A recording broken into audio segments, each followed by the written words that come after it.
Moving on to the next game. This is for TCU at Baylor at 12 p.m.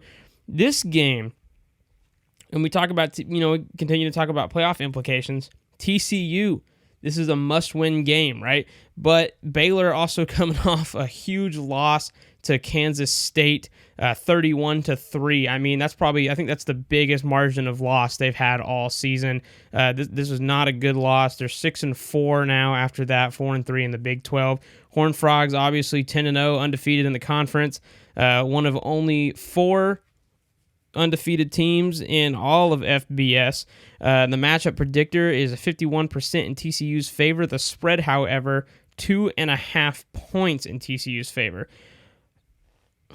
When it comes to Vegas, man, I kind of think that's a cop-out, because obviously that's just a betting line, but I don't see this as a 2.5 point favorite. Maybe they're saying that because it's going to be at Baylor, but I don't see this, man. This is my pick. I'm picking TCU, bro. There's no way Baylor comes out and wins this. Like, I don't even think it'll be close. I'm calling TCU to cover and win by 14. That's what I think. I mean, after the way Kansas State beat down on them last week, I mean, yeah, they might be, trying to rebuild, and maybe they lost that game because they're trying to knock off TCU. Who knows?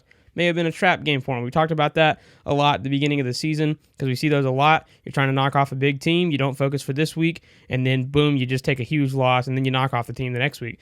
Or you don't, and you just have 2 losses on your schedule now because you didn't pay attention. Week-by-week mentality is what wins in college football. Georgia is proving that.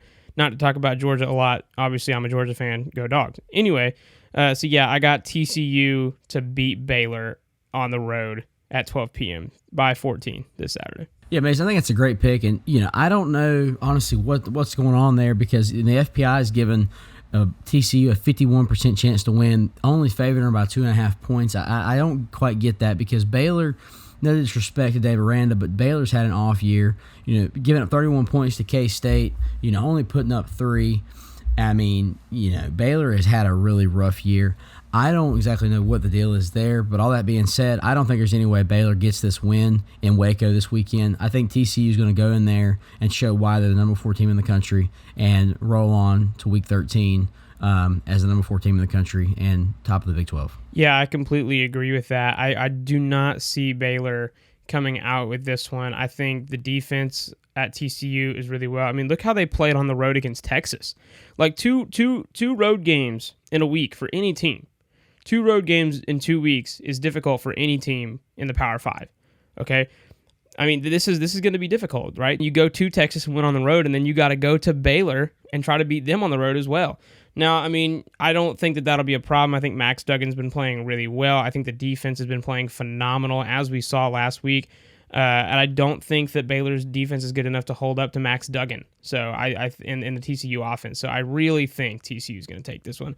To get it in there, Joey's pick is TCU. Obviously, he's going with us for another TBD triple pick. I wouldn't say this is a no-brainer, but I would say that I don't think the Vegas line is correct. And I mean, like I just said, by the time this comes out, by the time we get to Saturday, because this episode releases on Friday, it may be less, it may be more. So we'll see what happens. I don't think it's going to be close by 2 touchdowns.